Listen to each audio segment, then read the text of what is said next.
The 10th season of Consider This is brought to you in part by Blooms in Omaha, featuring floral arrangements and gifts.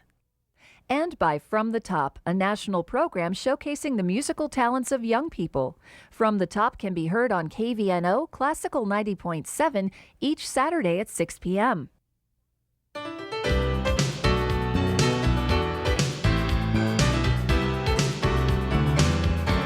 Consider This, a program of issues and information behind today's news. Once again, from the campus of the University of Nebraska at Omaha, here is your host, Andrea McMaster. Hello, everyone, and thank you for joining us for this edition of Consider This. I'm Andrea McMaster. Every year, hundreds of children and youth in our community are removed from their homes because of abuse and neglect. There is a great need for foster parents in our state. More than 4,000 children are in the foster care system in the state of Nebraska alone. Many of them waiting for a more permanent home with a loving and supportive family. This week on Consider This, we're talking about the need for foster parents, especially for the older school-aged children. We're joined by three guests today. I want to begin by welcoming Stephanie Kidd to the program. Thank you. She is the Children's Services Outreach Coordinator for Lutheran Family Services of Nebraska, and we're so glad to have you here today. Thank you. And Alicia Teat, who is a foster mother, and we're glad to have you here and to hear your personal story as well. Thank you. And your foster daughter, Katie, is also with you today, and we're so glad to have you as well, Katie, to hear more about your story and being a part of Alicia's family now. Okay, well, we're going to begin with Stephanie so we can hear a little bit more about the background of Lutheran Family Services to just kind of get us rolling here this morning and why there is such a great need for foster parents. Absolutely. Lutheran Family Services is a private agency. We do both foster care and adoption. So parents who are interested in fostering or adopting can contact the agency, and there are a series of classes that you take so that you can become a foster parent, and then we do our best to match up the parents that we represent with the children that come through the system to help find more permanent homes for those children. Okay, why is there such a great need for foster parents? That's a really good question. More and more police get involved with situations that families might find themselves in. Children are in the system for, like you mentioned, abuse or neglect. They're also in the system if their parents are incarcerated or if they're in treatment centers for drug and alcohol use. We know that meth is a huge contributor to the reason there are children in foster care right now, especially in the Midwest. And as those kind of situations continue to develop, more and more children end up in out-of-home care as opposed to in homes with their biological families. That disheartening when you hear the number more than 4,000 children in our state in the foster care system. It is, except that the number was more than 6,000 last year. So there are fewer children in out-of-home care this year than there were last year, which is always a step in the right direction. Well, I know that there are misconceptions about the foster care system. Absolutely. And so I want to talk a little bit about those right now. And Sure. some of the stereotypes about foster care. Share a couple and Sure. share why they are stereotypes. Sure. I think a lot of people think of foster care and they think of lower income families who are trying to make some extra money by bringing other kids into their home. And the truth is that's not anything like what foster care is really about. Foster families come in all shapes and sizes. And people foster for a number of different reasons, but certainly we would hope that financial gain isn't one of them. We have a screening process that happens with our families who apply to foster at LFS. And one of the requirements in order to foster is that your family is financially stable on its own without the additional funds that you get when you do foster. So I think that's a really big misconception about foster care. I think another misconception is about the actual children who are in foster care. We work a lot with older children in the foster care system, and these are kids who have been in foster care for a long time. They've had a number of placements, lived with a number of different families, gone to a number of different schools. So it only makes sense that those kids might struggle a little bit academically. It only makes sense that those kids might have some acting out behaviors or some trust issues with adults. And I think a lot of times people think of children in the foster care system and they say, oh, those are bad kids. Well, no, of course they're not bad kids. They're great kids. They've had some unfortunate situations in their life that might cause them to have some behaviors that we can obviously deal with when they're placed in a situation where they have permanency and stability. And I think that's something that we really try to instill in all of the potential foster parents, is that what these kids are looking for is they want success academically. They want success with appropriate behaviors, and they want to have age-appropriate behaviors. But it's hard for them to find that if they don't have a stable family and some permanency with a family. You do hear a lot about that, and you alluded to this, so I'm going to jump off on this point of foster children, especially the older children, moving from foster home to foster home. Yeah. Why does that happen? Well, it happens for a couple of reasons. One is, if you're a child who's been in the system your entire life, you might have some issues with trusting adults. And so oftentimes what will happen is an older child will be placed in a potential family, and the child will test that family. You know, every other family I've had has given up on me, so maybe I'm going to act out. I might skip school, or I might talk back to my foster mother. Maybe I'll sneak out or run away. And what the foster child has learned is that when he or she does those behaviors, the family usually says, okay, this is enough. I don't want to do this anymore. And the kid says, see, I was right. Why should I have behaved? You were just going to give up on me anyway. And it's easy to understand why kids would respond that way. It's not always as easy for foster parents to understand that that's what's going on. So we try very hard to make sure that our foster parents that we represent are educated enough to understand not only how to handle and how to parent with those behaviors, but also to understand why those behaviors are there, so that they can develop a little bit of sympathy for the kids to understand why they would act out. Well, I know it's just a huge task. I mean, these parents have to be so loving, so Absolutely. supportive, really amazing parents, men and women, to take in foster children because of some of the circumstances and their Absolutely. backgrounds, and maybe some of the issues that they do carry. Right. So talk to us about some of the qualities, the characteristics that you look for in Absolutely. good foster families. We are always looking for new foster families, and our foster families everyone is unique in its own way. We have married couples who foster, who have their own biological children, or married couples who have no children in their home. We have single moms and dads who foster. We have retired couples who foster. I know some of the most popular foster parents in our system right now are a group of retired grandmothers who foster on their own. There's really no perfect foster family. What we're looking for are families with a commitment to children, obviously loving and supportive families, but also very patient families. You don't have to have any parenting experience to foster.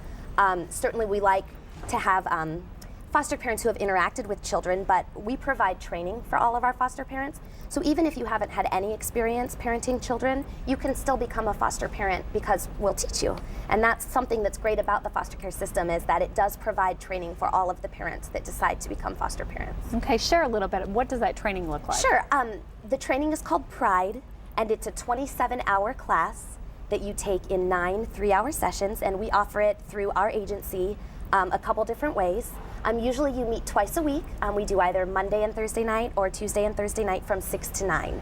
And that class focuses basically on who are the kids that are in the foster care system and how did they get there, what kind of behavior should you expect from these children and how can you correct that behavior, what are the most effective forms of discipline to use with foster children, how do foster parents handle things like managing medication that their children might be on, doctor's visits, dentist visits, therapy sessions their foster children might attend.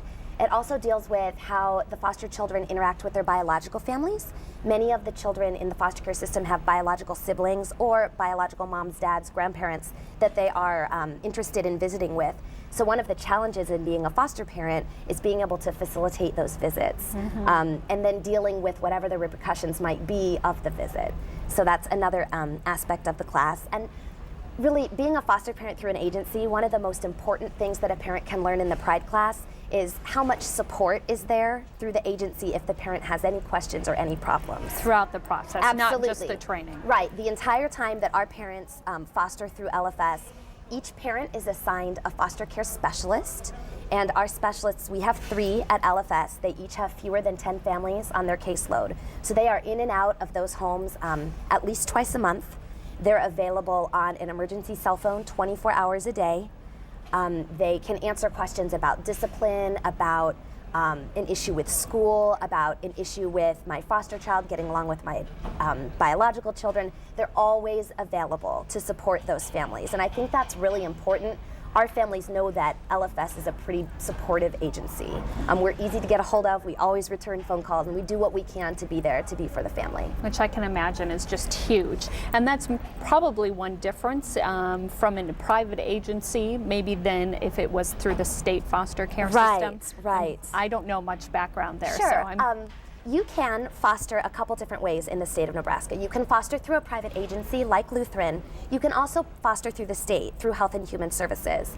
And there are a number of differences between the kinds of kids that you would work with doing those two different things. But you're right, there's also a huge difference between the amount of support that is there through a private agency. We're a medium to smallish size agency. I mentioned that we have about 30 families, so we have fewer than 10 families assigned to each of our specialists. The state has a lot more families to manage. Their foster care specialists have a lot more families on their caseload.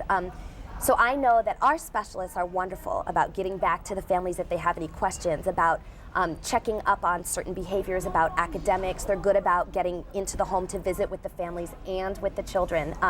And that's something that I think is really positive about working with an agency. I've never fostered with the state, so I don't know exactly what that experience is, but I know that the families that choose to foster with LFS do so because they know that that support is always there and it's never in question. Okay. What is the actual goal of a foster family? Is it a temporary situation? Would you like it to become permanent, an adoptive situation? That's actually a really great question, and a lot of our potential families ask the same thing. The goal of foster care, the majority of the time, is for whatever healing needs to happen in order to reunite a biological family. And that's a relatively new theory with foster care. If biological families can go back together, we're all for that. So if mom needs some treatment, or if dad needs some treatment, or if the child needs some treatment, or if families just need some time apart, sometimes the goal is then to at some point reunify those families. There are some cases where that's not the goal, where it wouldn't be in the best interest of the child to reunify permanently. And so then if foster care is an option that is going to be an option for a while, oftentimes we encourage those families to look into either adoption for that child or guardianship for that child. If mom is, for example, incarcerated, then maybe foster daughter would look for a family she could stay with permanently. And a lot of that has to do with what does the child want and what are the child's goals, and also what are biological parents willing to do. Are they willing to relinquish rights, or are they more interested in let me get things figured out and then I want to be able to parent my children? So it's really kind of a case-to-case situation, and we really look at the specifics of each family. Okay. But if it does turn out to be temporary and healing of the biological family is key, I can see that patience there is needed as well, because healing can take time. Yes, and there's really no way to say, this foster child is going to be in the system for 18 months. So who wants to take this child for 18 months and be there and be supportive? We just can't do that, because we have to make sure that we pay attention to whatever the treatment plan is for both the child and the biological family. And sometimes we also have to take in account if a child is removed from a home for abuse and neglect of, let's say, a boyfriend, mom's boyfriend. Well, mom has a choice to make then. The child's been removed. Is mom willing to give up the boyfriend so that she can parent? Because if she's not, then the goal can't be reunification. So a lot of times it just depends on those really specific details and like a family-to-family scenario. And so who works with the biological parents through this process as well? That's a great question. The child obviously has a representative from the agency. The families have representatives. They might have a lawyer that's working with them. They might have a counselor or a therapist if they're going through some kind of a treatment process. If they're in a treatment center, they'll have a whole team of therapists. And sometimes it's a judge's decision. A lot of times those kind of family situations can end up in court. And so sometimes it's a judge's decision, or the child might have a guardian ad litem, and that person might help make decisions as kind of an unbiased view, as someone who's there solely to just support what's in the best interest of the child. So it can have a little bit of legal decision making can be involved, and also treatment plans and therapist decisions. So, and I'm sure safety of the child is of that much importance, whether the biological family would be involved. In a couple different ways. The safety of that child is important as to whether or not it's in the child's best interest to go back with the biological family, but also if it's in the child's best interest to be placed in foster care. Some children have experienced some things that are a little more than they can handle, and they wouldn't necessarily find success in foster care.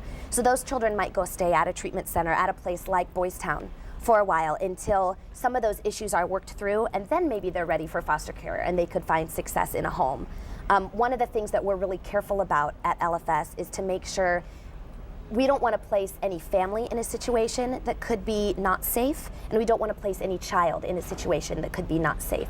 So if the children have behaviors that we think are maybe not quite ready to be controlled by parents, we wouldn't place that child in a foster family. Just like we wouldn't want to place maybe a child who has experience acting out against younger children, we would never match that child up with a family who has young biological children. Or there are certain specific things that it's a complicated process to match up kids with families. It sounds like Yeah. it, but one other question that came up then is, how do you find out about these children? I mean, how are they placed with your agency in the first place? Okay, if a family gets in the situation where they need some help, maybe there's been a complaint made by a neighbor, maybe by a school teacher. We're a state where if you think abuse is happening, you are obligated by law to call and report that abuse. So sometimes teachers or maybe a youth group or a church, an adult from church or from sometimes an athletic group or Girl Scouts and Boy Scouts, some adults usually will call and talk with someone from Health and Human Services and say, I think there's something going on in this family that's inappropriate. Or something could happen where then the police become involved. If there's a noise complaint or an allegation and the police become involved. And those children are removed from the home, and they usually go to a safe place. And one of my favorite safe places in Omaha is Project Harmony. And they are an organization that they're kind of, one of the services that they provide is they're kind of like a waiting center for kids. It's a really scary time for a child to be removed from the home. And Project Harmony is a place they can go, they can speak with a therapist, there are games they can play with, there are video games, there's toys, just as much as they can do to make that child feel safe. The next step then is if it's determined that these children are going to be out of the home for a while, the state will evaluate the child. And the child gets evaluated based on what kind of behaviors might they have, do they have any medical problems that we need to work with, are they seeing a therapist, are they on medication? And then once all of that evaluation is done, the child is placed in a couple different levels of care. We have children who are in the foster care system in Nebraska who are considered traditional foster children. Usually those kids are a little bit younger. They probably don't have a lot of acting out behaviors. They're probably relatively new to the foster care system. A step up from that would be being placed in specialized care. And that's what most of the private agencies do. The focus of the children they work on are in specialized care. So these are kids who they probably see a therapist. They might be on some medication. They might be diagnosed with something like ADD or ADHD. They might struggle a little bit academically because they've been in and out of the school system. When a child is determined to qualify for specialized care, the state will call the private agencies and they'll send a big fax through that says, here's everything we know about this child. Here's what we know about their history. Here's what we know about how they do academically, about their behaviors. If you have a family that is a good match for this child, let us know. And all the private agencies in town would get that same fax. And the goal then is for someone to say, oh, we have the perfect family for this kid. This kid, he loves pets and he loves football and he's in the West Side School District. Oh, great, we have the family that's exactly right for that. Well, this is a great time then. I want to introduce Alicia. Exactly. Because I've heard that you've just been a fabulous family. That's what they for tell Katie. us. So why did you want to become a foster parent? Well, we just felt that we had something to give. We don't have any children of our own right now. Both we will soon. We will soon. But we didn't have any children, biological children, so we wanted to give back. And it's nice to have kids in the house. And so we called. I researched it and found out that Lutheran Family Services kept popping up. So I said, I'm going to send them an email. I sent them an email, and then they interviewed us, and we took the classes. Great. And you just alluded to that you're planning on adopting Katie. Yes. Yes. So how did you become, to get to that decision? Was that something that you were planning on when you started the foster care system? Well, actually, Katie, when Katie came to us, she had parental rights terminated, and so it was always an option. And we just kept breathing and saying, let's take it a step at a time, see if she likes us, see if we can handle, because as you've been saying, that kids in specialized care have this long list of things sometimes that are behaviors. And we found that, you know, just dealing day to day, you get through one thing, it's always something that's going to pop up, but if you get through it, you start breathing really easy some days, and you look up and you say, hey, would you like to stay with us for a long time? And she said yes, and here we are. Well, that's exciting, Katie. Yes, yeah, it is. that's thrilling. Was it scary to go into the foster care system initially? At first it was because, you know, every kid wants to be with their mom, wants to stay with their mom and their family. But then when I found them, I just didn't care anymore. So you felt already, you just Yeah. really felt safe with them. Yeah. And you could tell that they were just really in love with you and supportive and cared about you. Yes. That's great. That's great. Can you tell that it's made a difference in your personal life? Yeah, dramatically. Well, great. I'm sure Alicia can tell. Have you seen some growth? Oh, yes, yes. We would have never gotten her to dress like this nice a year ago. We've been together just about a year, and we would battle just to say, you can't put the jeans with the hole on them to go to church. That's not how we go.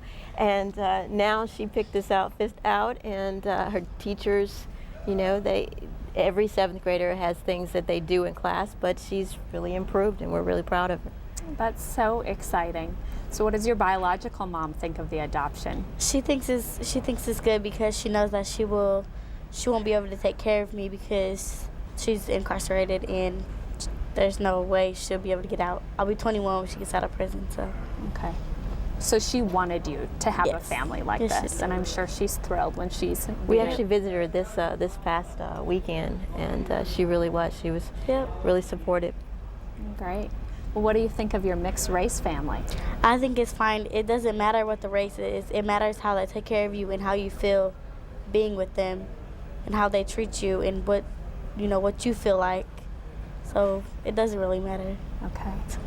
Was that different for you? Was that unique? Did you and your husband talk about that with we're- adopting a Caucasian We're a child? mixed race couple, so Okay. I've worked with children for several years, working for different youth organizations, and a child is a child, you know. Right. I'm And- sure it didn't really cross your mind, but that's something that people from the outside looking in I know. might ask you about. I know. Yeah.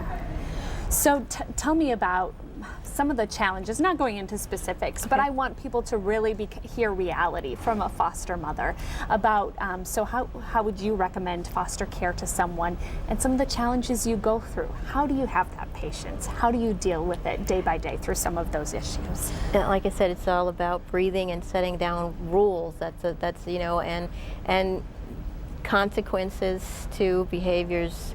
But the main thing within you is, as a couple, my husband and I have to work together and know, you know, that when one person's taking the lead on the decision, we stick with it, and you know, you're not going to go against each other because the child has to have that consistency. If you say that something, you know, you need to be home at a certain time each day, you have to enforce that and realize that parenting is an everyday, all-day thing. So you mentioned you don't have any other children, so you Right. don't have biological children. Right. So, but you've been working with a lot of children organizations. Yes. But the training and the classes, has that been very helpful to you? It really was. My husband hadn't worked with kids at all, and so it really was eye-opening to him, some of these situations, and we talked about situations that came up in the courses. You know, every night we'd go home. The ride home would be interesting sometimes when he would say, "Is that really going to happen?" So you have to, you know, those classes really prepare people who may not know everything. Everybody probably has a little idea because you've been a child before, but the classes really help. Well, just sharing with folks that are maybe listening, thinking, you know what, foster care might be for me. What has been the most rewarding part of it for you? Oh, just seeing the growth in Katie, and it's just unexplainable how it feels to influence, you know, a young person. I mean, I've done it before with other kids, but you know, having someone who's there with you every day, and it's a blessing. Well, you're all smiles today, so it's really fun to see you and to meet you and to have you share your story, because that takes a lot of courage, really, to share your story. But to some of the other foster kids out there, what would you want to say to them? Just it's gonna be hard at first, but you'll find somebody eventually. That loves you and supports you like your family. I'm so Yep. grateful that this has worked out in your situation. Let's talk a little bit more specifics here. We only have a couple minutes Okay. left. So Stephanie, I wanted you to get back on kind of talking about the system, folks listening who might be Absolutely. interested.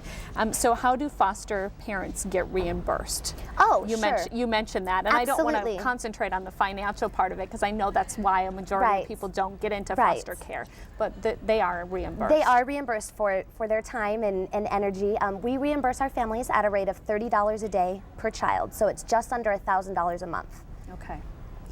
And how do you become a foster parent? That's a great question. You can become a foster parent by calling Lutheran Family Services at 661-7100. We also have a website. It's www.lfsneb.org. And my name and a link to my email is on that website. And I would encourage anyone who's interested, and even if you're just interested in getting to know a little bit more about the foster care system, to definitely contact the agency. Okay.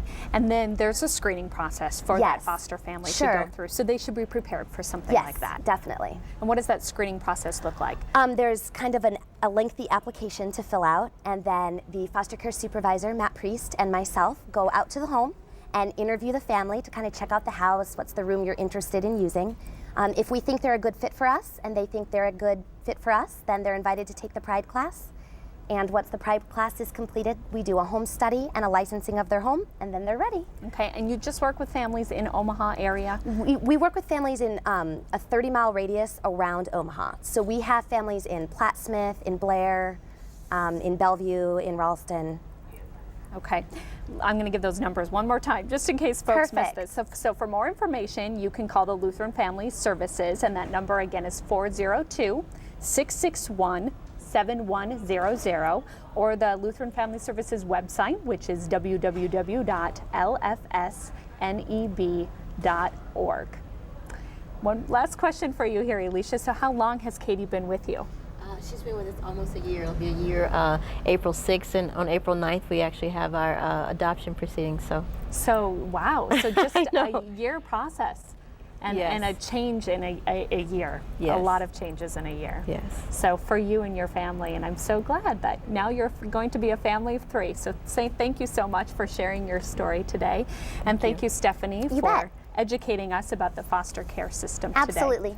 We're so glad that you could join us for this edition of Consider This.